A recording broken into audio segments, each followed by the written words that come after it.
Good morning and welcome to Ask the Expert. It's an award-winning daily series from 8:30 to 9 a.m. to help small businesses. If you have any questions, please ask them in the comments of the live feed. And if you need any more advice, join the official Intuit QuickBook SMB community group on Facebook, where accountants and business experts are on hand 24/7. So today, during this live session, we'll be running a poll. So please do engage with it and I'll reveal the results at the end. So hi again, my name's Helen McGillivray and I am a psychological therapist. The main psychological models I work with are cognitive behavioural therapy and acceptance and commitment therapy. And I work mainly with adults, but also organisations. I have a company called Compass Therapy, which is now all online.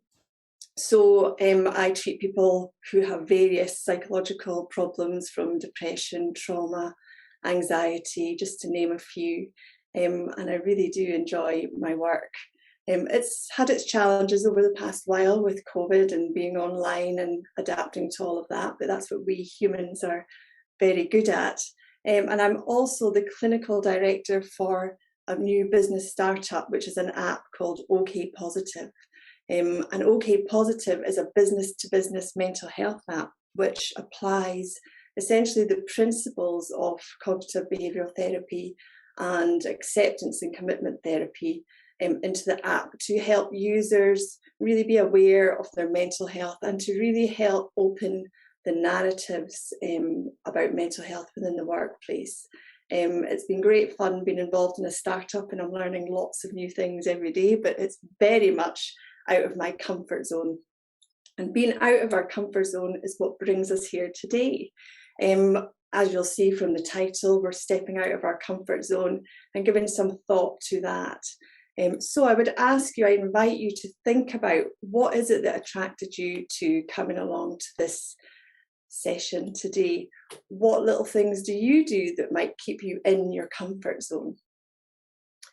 Overwhelm and having uncomfortable thoughts and feelings is not nice. It's unpleasant. I'm experiencing it right now doing this session here this morning.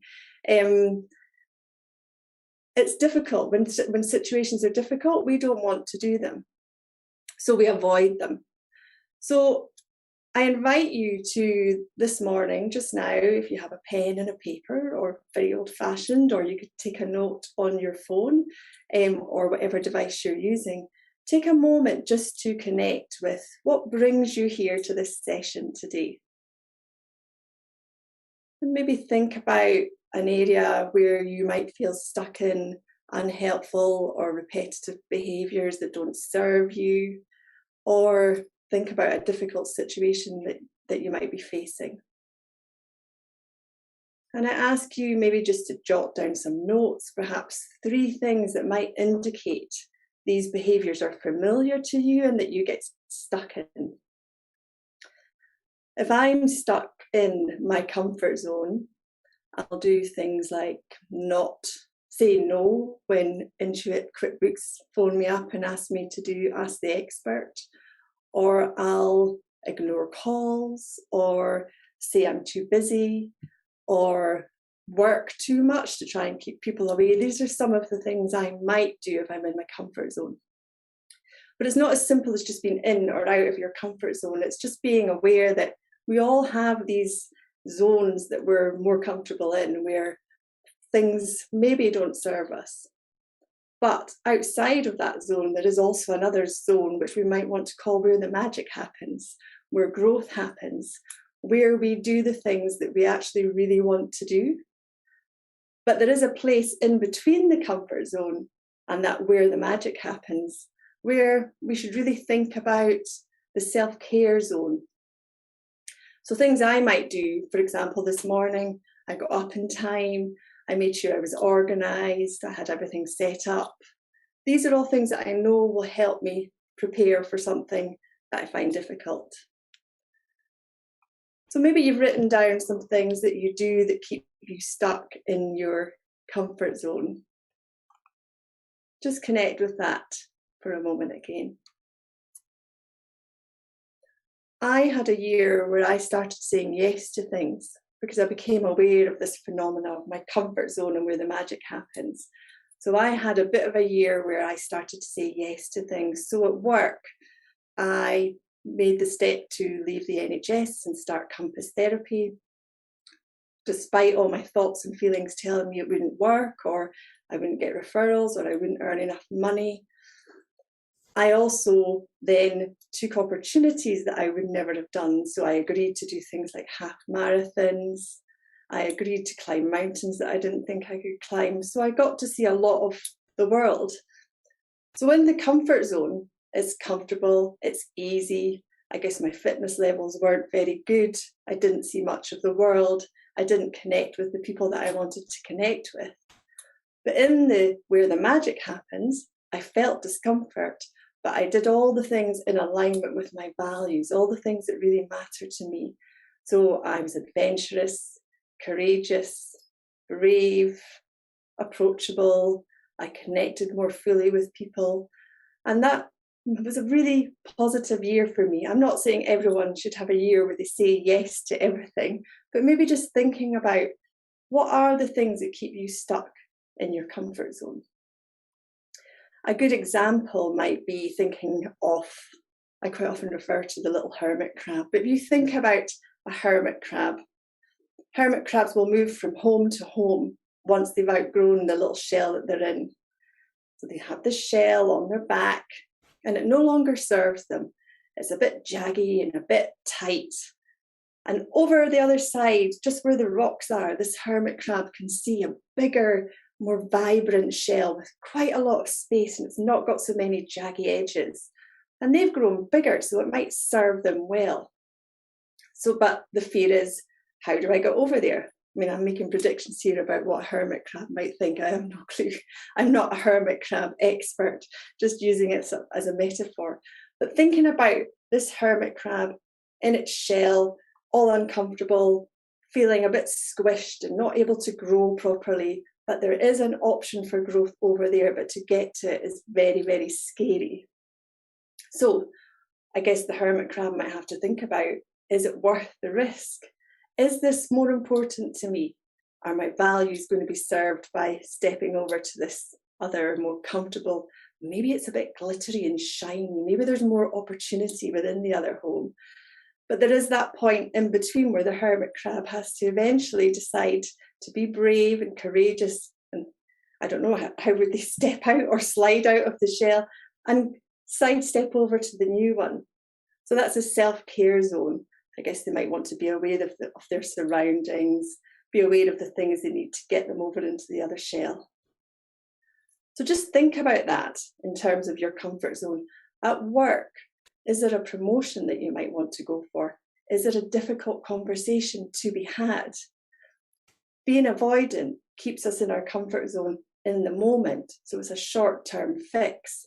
But long-term, having difficult conversations, maybe speaking about your desires at work, maybe speaking about some of the challenges you might face, even when we're online, thinking about our psychological safety. If you're struggling to even put your video on during the day, the more that goes on, the more the problem develops. So is it worth speaking up about the difficulties you might have with that? So thinking about what brings you here to this moment, what things did you jot down on your piece of paper? How would you know if you had moved from your comfort zone to where the magic happens? And where the magic happens would be the place where your values lie, where the person you want to be is. Think about, what would that look like? If you had got to that place, what would be different? How would it sound? Would it change your life? Would you behave differently? Would your day be easier in the long run? Is it worth it? Is it worth, like the hermit crab, stepping from one comfortable situation with a moment of discomfort to get you to something that fits you and serves you better?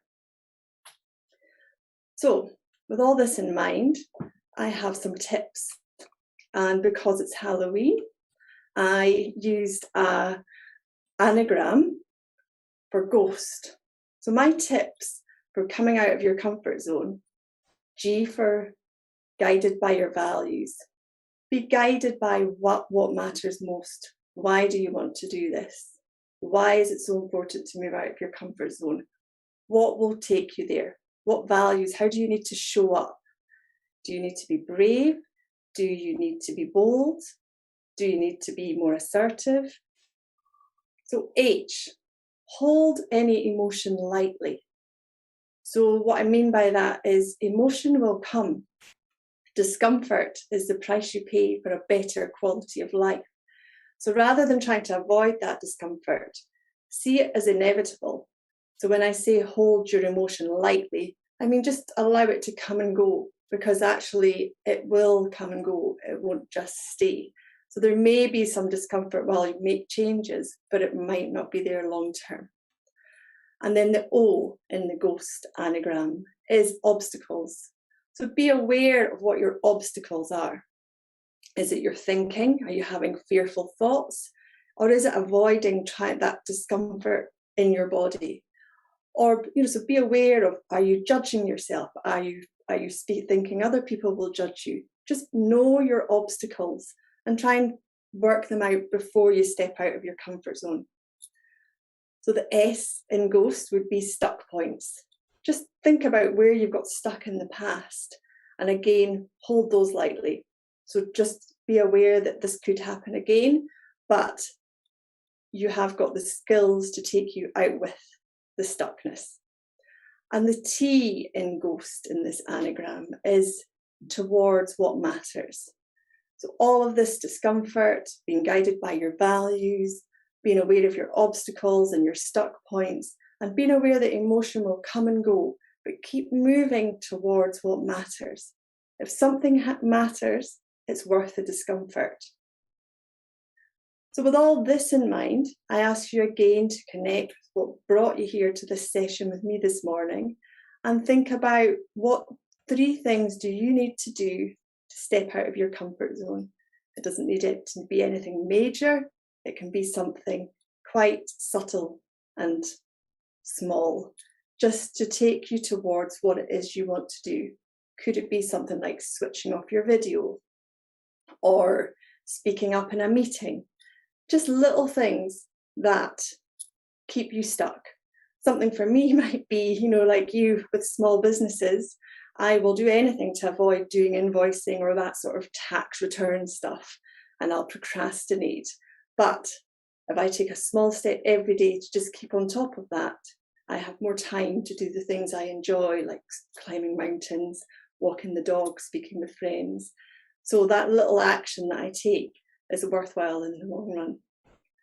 So hopefully that's been helpful for you. And now I really look forward to answering some of your questions and seeing what the poll result might be at the end of this session. So the first question here is from Christy on Facebook Messenger. I'm naturally quite a private person, but sometimes people interpret that as me being cold or distant. How can I show my authentic self without feeling I have to share all my personal struggles? I think that's a great question there, Christy, sorry. Thanks for asking. I think that's great that you're aware that you're a private person and you're aware of how your behaviours might be perceived, but that is only how you're perceiving them. What would your authentic self look like? What would be different? And why do you feel you would need to share all your personal struggles? I guess the question you might want to ask yourself is, how do I want to show up in this situation? How do I want to be seen by other people? And again, if you think about the anagram, the ghost anagram, the G was about be guided by your values. If you were guided by your values when you were showing up with other people, how would that look? How would that sound? Maybe practice with 1 or 2 people that you feel safe with initially. Or maybe, having the courage to say, I find these things difficult, might just help you. So I would hope that would help. But I think sometimes we come with the assumption that we need to try and explain ourselves and justify ourselves. We absolutely don't. I think as long as we show up as the person we want to be, we can be guided safely by that. So thank you for that question. So Maddie on Twitter DM, how can we manage our own expectations and those of others? I think I don't step out of my comfort zone at work due to fear of failure, rejection, or not being good enough. Maddie, you've hit it on the nail. These are the sorts of internal thoughts and feelings that we will have.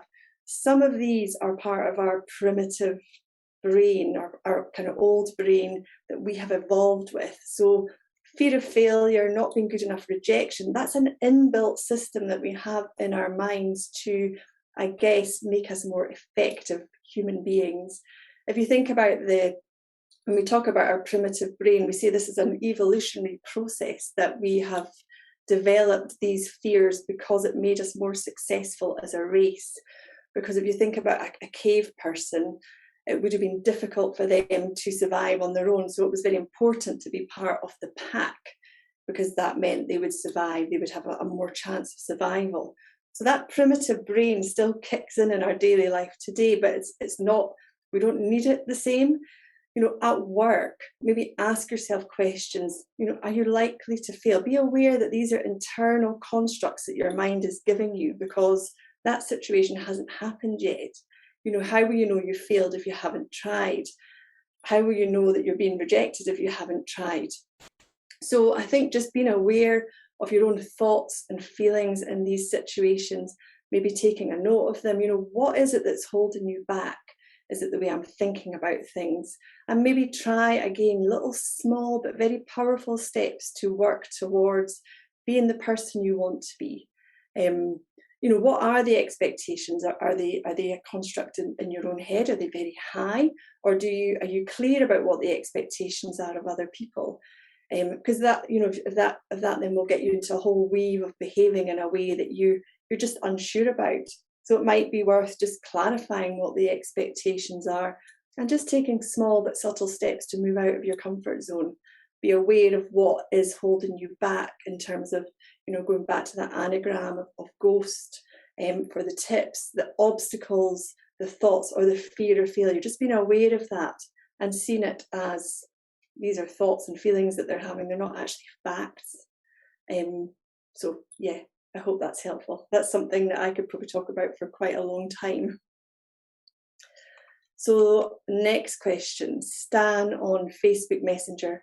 I am mostly out and about now with my friends, but I do have one who still rarely comes out and is quite paranoid about being in public. I don't want to rush them, but worry it might become a habit for them. How can I support them? So first things first, Stan, you sound like a fantastic friend to have.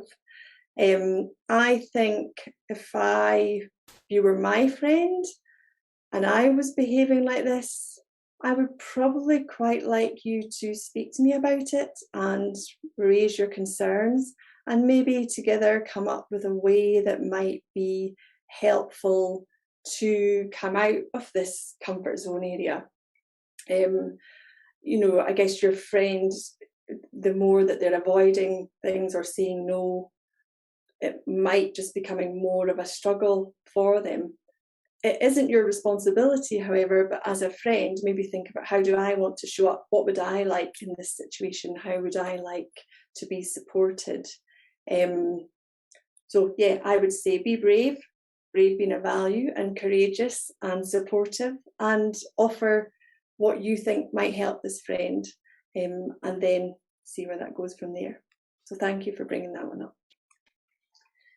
So Melina on Instagram DM, why is it so difficult for many people to be true to themselves and step out of their comfort zone? Do we simply become too accustomed to living in our own bubbles?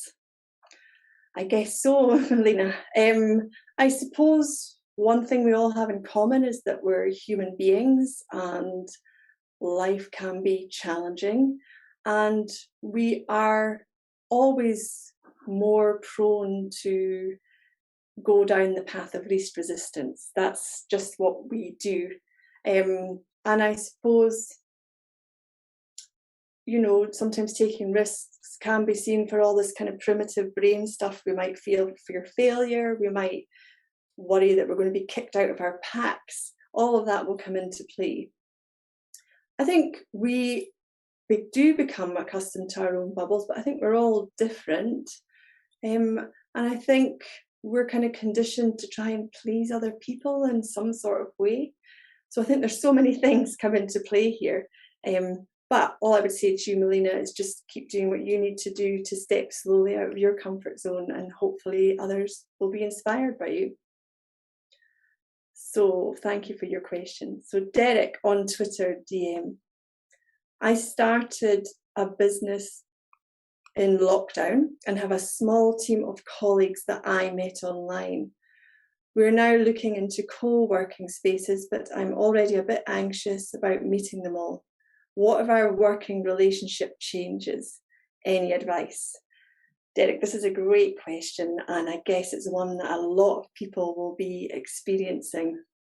And like you, I was just speaking to the team before I started on the show this morning about I sit on the board for the Association of Contextual and Behavioural Science. It's work that I really love.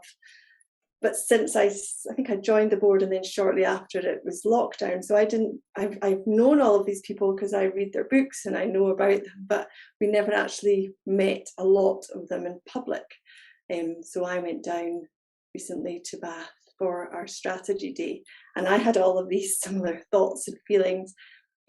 But actually it was great, you know, it was just, I felt that it was just the same as it was online, and yeah, it was a strange experience because like you, I was having these thoughts about, oh, what's it going to be like? And, oh, I'll be judged. But actually, it was just the same as it was online. So I would say if you're all getting on well online, then I would hope that it would be the same face to face. I guess some of the tips would be just to show up the way you want to show up, and just be there and be the person that you are, and hope that that's enough, because it probably is. But yeah, it's a good phenomenon. This is something that I guess we're all experiencing at the moment. And good luck with your meeting. So the next question is from Iman on Facebook Messenger. I had quite an extended period of work due to a mental health breakdown, followed by a close family bereavement. I'm a lot better now, but I'm anxious about returning to work and people asking questions. How might I manage this so it doesn't become overwhelming? Iman, this is a great question, and I'm really sorry for your loss. And thank you for having the courage to ask this question on here today. I think, again, going back to the anagram of ghosts, just be aware of the thoughts and feelings that are showing up. I think it would be okay to feel anxious about returning to work, and see that as you know, part of a normal process, and try not to avoid that feeling. I think I maybe said earlier that sometimes discomfort is the price we pay for a better quality of life. I think just show up in work feeling what you're feeling, and if you're finding things difficult, if you feel overwhelmed, maybe have somebody to speak to that you know, have that prepared or planned, or if there is somebody in your team or a team leader or a manager that you could speak to before you return, just so you've got something in place to maybe make you feel a little bit better. But I would probably encourage you just to try to step slowly back into the workplace, and just be mindful of your experience, you know, what your thoughts are, how you're feeling, and really thinking about, as I mentioned in my little 10 minutes before we took questions, there's your comfort zone, which sounds like for you might be staying at home at the moment and not returning to work, or not facing people who are going to ask you questions. And then there's this bit in the middle, the self-care zone, that will be quite uncomfortable initially, but I'm sure the more you do it with practice, it will get better. And maybe just have some responses planned that might be helpful for you. How do you want to respond when people show you care and compassion? Because that will happen, and you may well get upset, but I guess that's okay. How do you want people to see you coming through this breakdown, as you've referred to it, or this bereavement? What do you want to be? Because things are different. You have had these situations. It's not like it hasn't happened. So a bit of accepting what has happened and moving forward slowly, and allowing people to be compassionate to you, because hopefully that is what will happen. So I wish you all the luck in the world going back to work, and hope it's okay for you. Thank you for asking the question. So Layla on Facebook Messenger. I've been a business owner for 5 years, and I recently got invited to talk on a panel. I looked up the bios of the other panelists and I feel thoroughly underqualified. How do I deal with the imposter syndrome? Oh, we love a bit of imposter syndrome, don't we? Again, Layla, thanks for asking the question, and brilliant that you've been asked along to talk on the panel. You've obviously, people have seen that you've got the skills, but it's interesting that your imposter syndrome really doesn't want you to go. It would rather you stayed in your comfort zone and didn't take these opportunities. So this is exactly the sort of situation that we were talking about. I would say be aware, using the anagram of ghost again, go slowly, take it easy, observe your thoughts and feelings, and think about what you're going to get from experiencing probably some discomfort in the short term. Will it be helpful in the long term? So don't think about how you're feeling and maybe expect to feel discomfort. This is how I feel about coming on to this session this morning. I say yes, but I have a bit of a sleepless night the night before. I have lots of thoughts that, people are going to think I'm silly, or I've got my imposter syndrome, would really rather I didn't do this. It tells me I'm no good, that I'm incoherent, that people won't like me. So Layla, maybe you have to think about how you're relating to me at the moment, and does that match my thoughts that I've just shared with you? That might be a helpful thing to do. So I would say, be courageous, be brave, and think about the longer term, and know that the discomfort won't last the whole time. And actually what you might get is so many other things, like connection and all the other things that you might want. So thank you so much for that question. So the poll results are in, so let's just have a quick look at that at the moment, and I can come back to more questions if we have time. So we asked you this morning, what makes you resistant to stepping outside of your comfort zone? Interesting. So 30% of you said fear, 30% of you said lack of confidence, 25% of you said overthinking, and 15% said previous experience. So it seems to be that fear and lack of confidence are the things that are keeping you in your comfort zone. So again, go back to your piece of paper that you maybe wrote down the things that you do, and be aware that a lot of these fear responses are going to be the way you think, the way you feel, and a lot of assumptions. I will make a mistake, I will get it wrong. I had all of that at 8 o'clock this morning. And I guess now maybe there's a bit of it, but we're almost at the end of this session, and I feel I've done it. It's felt okay. I've survived. Nothing bad has happened to me. So I've taken a step out of my comfort zone, and it's been okay. My thoughts are screaming at me, but we've done it. So we have time maybe for one more question from Mohammed on Twitter DM. So in my youth, I was a bit of a daredevil on my holidays, base jumping and all that. It was scary but liberating. How do I bring that sort of energy to other parts of my life? Well, Mohammed, thank you so much. I say bring it on. Think about, we like the feeling of excitement, but actually it's quite like the feeling of fear. And I'm just going to leave that with you. So discomfort is the price we pay for a better quality of life. So thank you so much for tuning in today. These have been really, really good questions. I've quite enjoyed answering them. So if you want to get in contact with me, you can contact me at info@okpositive.org, and I'd be happy to answer any questions there. So coming up on Ask the Expert tomorrow is Judith Dugdale, Judith is an accountant and head of digital solutions at MHA, Moore and Smalley Accountants. So tune in tomorrow and learn how to maximise the value of your business. And a reminder that if you need any more advice, join the official Intuit QuickBooks SMB community group on Facebook, where accountants and business experts are on hand 24/7. I've really enjoyed answering your questions this morning, and have a great day.